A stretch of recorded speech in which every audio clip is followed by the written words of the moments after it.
Bom dia, boa tarde, boa noite. Tudo bem com vocês? Espero que sim. Estamos aqui mais uma vez diretamente do estúdio J do Projac. Estamos ficando famosos para dar continuidade à matéria de vocês sobre o sistema respiratório. Mas antes de qualquer coisa, clica no joinha, inscreva-se no canal, clica no sininho para receber todas as notificações toda vez que eu postar um vídeo novo. Tá ok? Então vamos lá, questões sistema respiratório.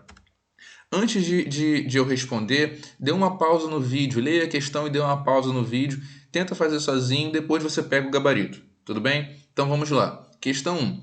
Assinale a alternativa que apresenta uma estrutura comum ao sistema respiratório e digestivo. A gente estudou que esses sistemas apresentam uma estrutura em comum. Temos aqui a cavidade oral, ela é separada da cavidade nasal, tá? Então não há comunicação entre a cavidade oral e a cavidade nasal.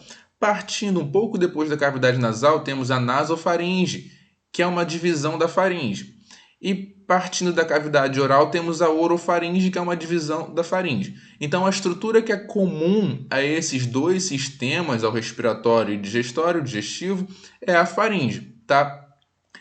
Muita atenção nisso, que por vezes as questões colocam faringe e laringe na mesma alternativa, ou então coloca faringe em uma alternativa e laringe em outra. É sempre faringe, não confundam isso, tá? Entre a faringe e a laringe é uma estrutura que a gente chama de epiglote. Essa epiglote impede a passagem do ar para o sistema digestivo, tá? Então, a estrutura que é comum a esses dois sistemas é a faringe, tá? Então, letra C, estrutura comum aos dois sistemas. Todo mundo acertou, né? Número 2. A troca gasosa de oxigênio e gás carbônico nos alvéolos se faz. A gente viu também que a troca gasosa, o movimento de ar no nosso sistema, sempre vai ocorrer por diferença de tensão ou diferença de pressão. Veja aqui. Quando você respira, o seu alvéolo fica cheio de oxigênio, enquanto o seu capilar sanguíneo, que vem da sua artéria pulmonar, da pequena circulação, é um sangue venoso, pobre em oxigênio, mas é rico em gás carbônico. E o seu alvéolo tem pouco gás carbônico vindo da atmosfera.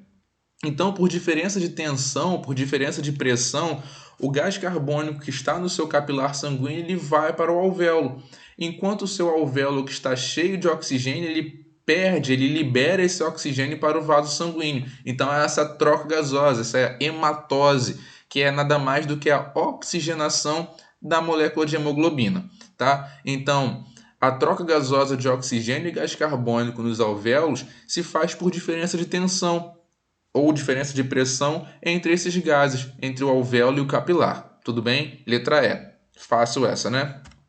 Questão 3. Durante a respiração, quando o diafragma se contrai e desce, o volume da caixa torácica aumenta. Por conseguinte, a pressão intrapulmonar, vejamos aqui. A gente falou também que não é somente o diafragma que atua no processo de inspiração ou expiração. São vários músculos que vão atuar em conjunto. Temos aqui o diafragma, temos também a musculatura abdominal, que está aqui por baixo, e temos a musculatura intercostal. Quando o diafragma se contrai, ele desce, a musculatura intercostal ela também se contrai e sobe. Então, quando o diafragma desce, a musculatura intercostal se contrai e sobe, aumenta o volume dessa caixa torácica. Por consequência disso, diminui o volume, a pressão interna do pulmão. Aí o que acontece? Quando diminui a pressão interna do pulmão, a pressão externa se torna maior, então o ar entra. O oposto ocorre na expiração. A musculatura abdominal se contrai, o diafragma ele vai se relaxar e a musculatura intercostal também relaxa. Aí o que acontece? Ele empurra para dentro. Quando ele empurra para dentro, diminui o volume pulmonar, aumenta a pressão intrapulmonar, se torna maior do que do lado de fora, então o ar sai do seu pulmão. Tá? Então, diafragma se contrai, musculatura intercostal se contrai, o volume da caixa torácica aumenta, diminui a pressão, então o ar entra. O oposto ocorre na expiração, tá ok? Então, durante a respiração, quando o diafragma se contrai e desce, o volume da caixa torácica aumenta. Por conseguinte, a pressão intrapulmonar diminui e facilita a entrada de ar. Essa foi fácil também, né? Questão 4. A sequência correta das estruturas do sistema respiratório humano é... Temos aqui então, começando pelas fossas nasais. fossas nasais, faringe, laringe, vem a traqueia, os broncos, chegando os bronquíolos, tem os alvéolos nas pontas e temos o pulmão aqui também. A sequência correta, então, fica aqui a letra B. Fossas nasais, faringe, laringe, traqueia, broncos e pulmões. Não tem bronquíolos, tá? Mas não faz diferença para essa questão. Tudo bem? Então, letra B. 5.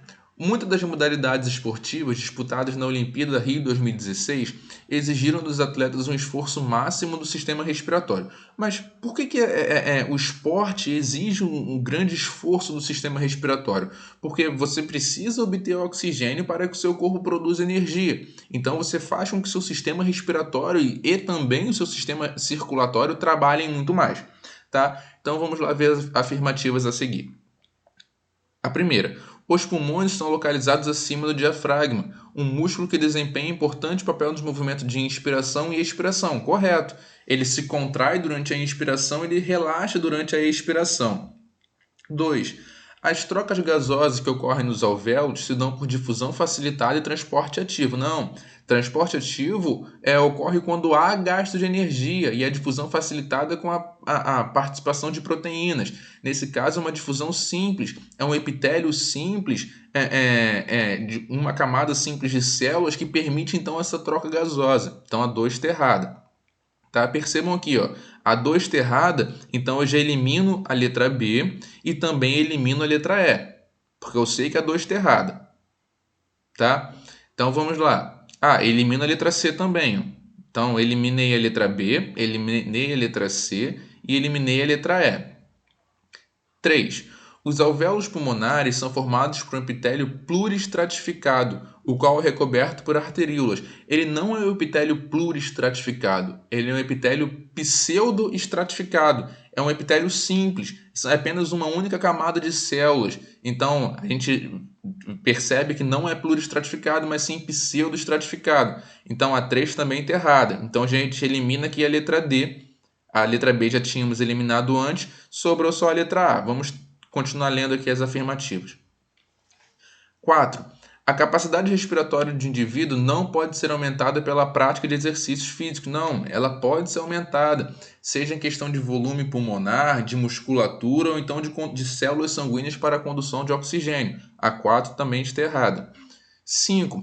O sistema respiratório tem uma parte em comum com o sistema digestório. Correto. A gente viu lá nas primeiras questões que a faringe é uma estrutura comum aos dois sistemas. 6. Os pulmões estão alojados em uma cavidade cheia de líquido com pressão superior à atmosférica. Pressão atmosférica. Não, está errado. A pressão é menor internamente do que do lado de fora. Então a 6 também está errada. E a 7. O pulmão esquerdo apresenta um volume menor do que o pulmão direito. Então, é um pouco menor, não dá para ver muito bem aqui na foto, mas o pulmão esquerdo ele é um pouco menor do que o pulmão direito. Então, o volume do pulmão esquerdo é um pouco menor do que o direito, então ficando corretas apenas as alternativas 1, 5 e 7, letra A, tá? Questão do nível 2, ela é um pouquinho mais difícil do que as questões do nível 1, porém bem tranquilas ainda de fazer. Questão 1. Sabemos que a respiração só é possível em virtude da movimentação conjunta de costelas, músculos intercostais e diafragma, que determinam os movimentos de inspiração e expiração. A respeito desses dois processos, marque a alternativa correta. Então vamos lá, marque a alternativa correta. Letra A. A expiração é o movimento responsável pela entrada de ar. Não, expiração é a saída do ar. A entrada é inspiração. Letra B. Na inspiração ocorre o relaxamento do diafragma. Não. Na inspiração o diafragma se contrai, ele desce. Então está errada a letra B também. Letra C. No processo de expiração, saída do ar, ocorre a saída do ar dos pulmões em razão de uma diminuição do volume da caixa torácica e um aumento da pressão interna. Temos aqui, durante a expiração, o diafragma se contrai, as musculaturas intercostais também se contraem, então diminuiu o volume da caixa torácica, a pressão interna aumentou, então o ar saiu, tá? Então, letra correta, letra C. Vamos ler a letra D aqui para ver por que ela não está correta. No processo de inspiração ocorre a contração dos músculos intercostais e do diafragma, ocasionando uma pressão interna maior do que a externa. Não é maior, é menor do que a externa, por isso o ar entra no seu sistema, tá? Então, espero que tenham acertado. Questão 2. Uma pessoa acometida pela gripe suína, hoje dia 26, hoje dia 26, né? 26 de março de 2020, estamos em quarentena, o pessoal do futuro que ver esse vídeo, estamos vivendo e vivendo a história, vendo e vivendo a história. Eu falei com minha esposa que eu só vou fazer a barba quando acabar essa quarentena, vamos ver até quando fica. Estamos vivendo esse caso do coronavírus, da Covid-19. Então, é uma discussão muito grande, um debate muito grande quanto a isso, mas a gente vai conseguir vencer. A ciência está aí para nos ajudar. Então vamos lá. Uma pessoa acometida pela gripe suína teve o quadro clínico agravado com uma pneumonia viral, que levou à inflamação pulmonar com acúmulo de líquido decorrente obstrução nas unidades funcionais dos pulmões. Uma observação, uma dica para vocês enquanto estiverem fazendo prova. Toda vez que tem alguma coisa importante no texto, sinaliza. Está aqui, ó, unidades funcionais dos pulmões. Unidade funcional do pulmão é alvéolo, o alvéolo pulmonar. Tá? Então sinaliza porque provavelmente alguma coisa na questão, nas alternativas, vai ter referente a essa unidade funcional. Nessas circunstâncias, é correto afirmar que ficou prejudicado o acesso do oxigênio aos, no caso, qual é a unidade funcional do pulmão? Os alvéolos. Então eu sei que tem que ter alvéolo na resposta. Não tem alvéolo, não é? Tem alvéolo, mas traqueia é bem antes do alvéolo, então não é essa a resposta. Faringe e bronquíolos também não. Aqui, ó, bronquíolos e alvéolos. Depois do bronquíolo terminal vem o alvéolo, então por isso que é essa a resposta certa. Tudo bem? Então sempre marca no texto aquilo que for mais importante, que provavelmente a resposta vai estar direcionando a ela. Tá? Então, questão 2, letra D.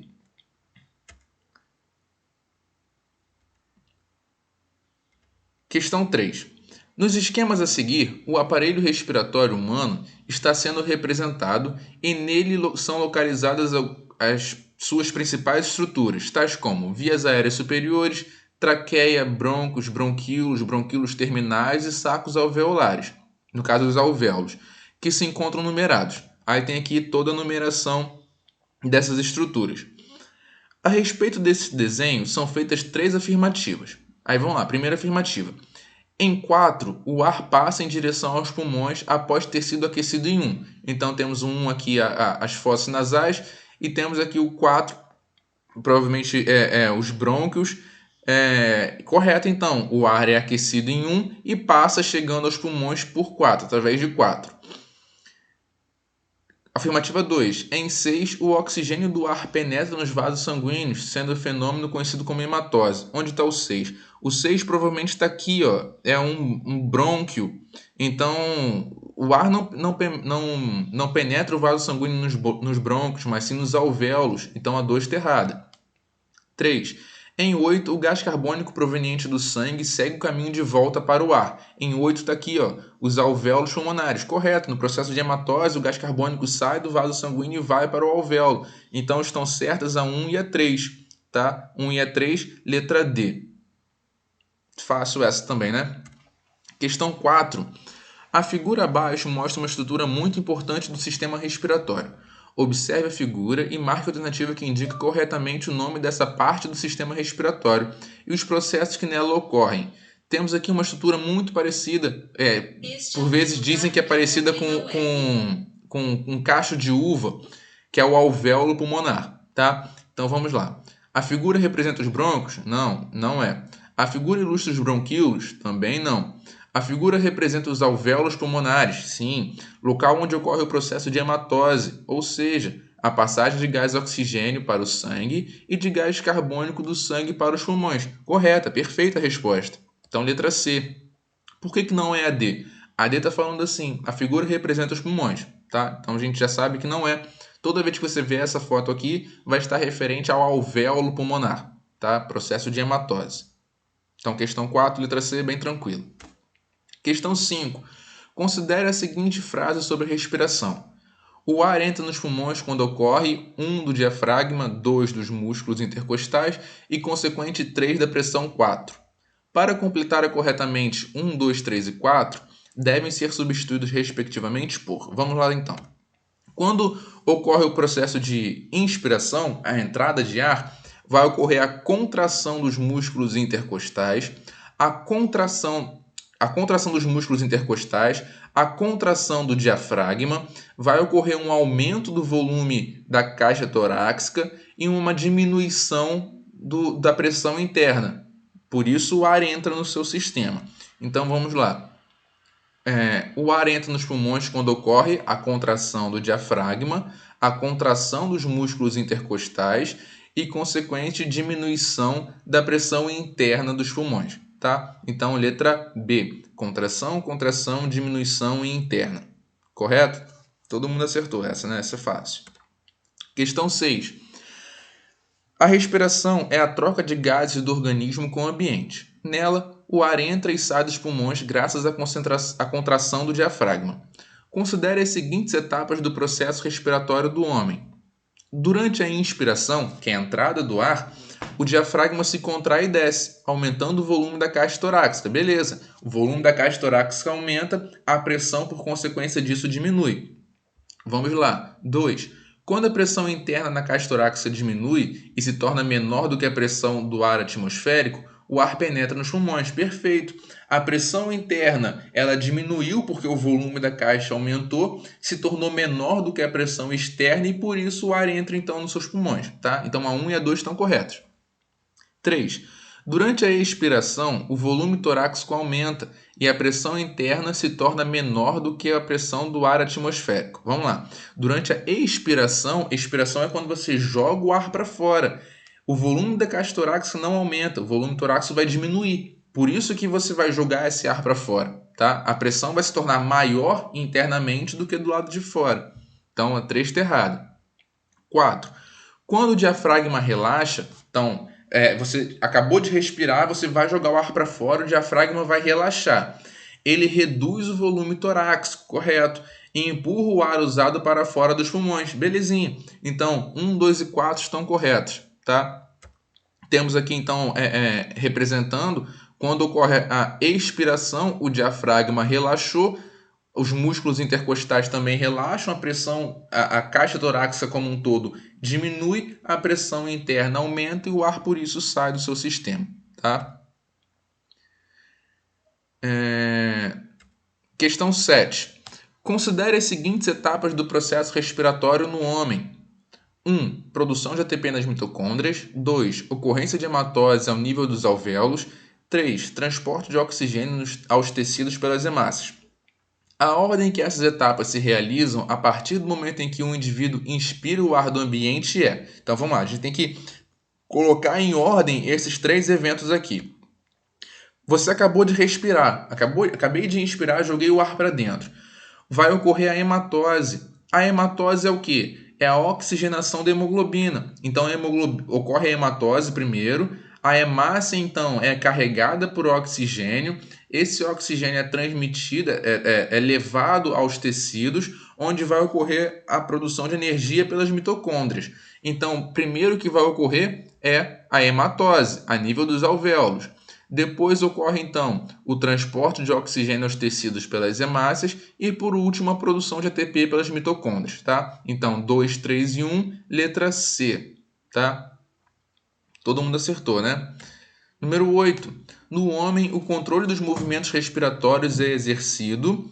Temos aqui, então, o bulbo, que é o centro respiratório. Ele que vai fazer essa parte toda de respiração involuntária e também vai fazer com que você respire quando você diz que não vai mais respirar. Você decide parar de respirar, em algum momento você vai ter que dar aquela respirada forte, porque o seu centro respiratório ele vai perceber a diferença de concentração de oxigênio e gás carbônico e também a acidez do seu sangue e vai fazer com que você respire, tá ok? Então, o bulbo que controla a respiração. Então, letra C é a correta. 9. Considere as proposições a seguir referentes às trocas gasosas. Então, vamos lá. 1.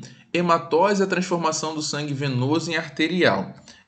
Temos aqui o sangue venoso, é o sangue que vem da sua artéria pulmonar, vem da sua pequena circulação, e ele vira sangue arterial e volta ao coração por uma veia pulmonar. Então, isso de transformação do sangue venoso em sangue arterial fica meio estranho, mas a hematose é a oxigenação da hemoglobina, então o sangue deixa de ser venoso e passa a ser sangue arterial, tá? Então a 1 está correta. A oxihemoglobina é formada pela combinação do oxigênio com a hemoglobina, também é correto. Eu oxigenei a hemoglobina, eu transformo essa molécula então em oxihemoglobina. 3. A maior parte do monóxido de carbono é transportada pela hemoglobina. Não, essa está correta, está incorreta. 4. A oxihemoglobina é formada nos tecidos e desfaz-se no pulmão. Não, é o contrário. A oxihemoglobina é formada nos pulmões e desfaz-se no tecido. Tá? Então estão corretas a 1 e a 2. Letra A. E a última questão, que é a questão 10. A FIFA proibiu a realização de jogos de futebol em altitudes acima de 2.500 metros, com o argumento de que os jogadores que vivem em altitudes mais baixas têm menor chance de apresentar um desempenho bom quando jogam em maiores altitudes. A preocupação está vinculada principalmente aos problemas respiratórios sistêmicos que as populações que não vivem nessas altitudes podem apresentar. O motivo que justifica essa decisão da FIFA é que em altas altitudes a pressão do ar. Então vamos lá, o que acontece? Quando, à medida que você sobe uma região, a quantidade de ar disponível sobre você diminui. Tá? Então temos aqui um exemplo em São Paulo, que é a 860 metros, a coluna de ar acima de você é menor do que quando você está em Santos, ou seja, a pressão atmosférica em Santos é maior do que quando você está em São Paulo.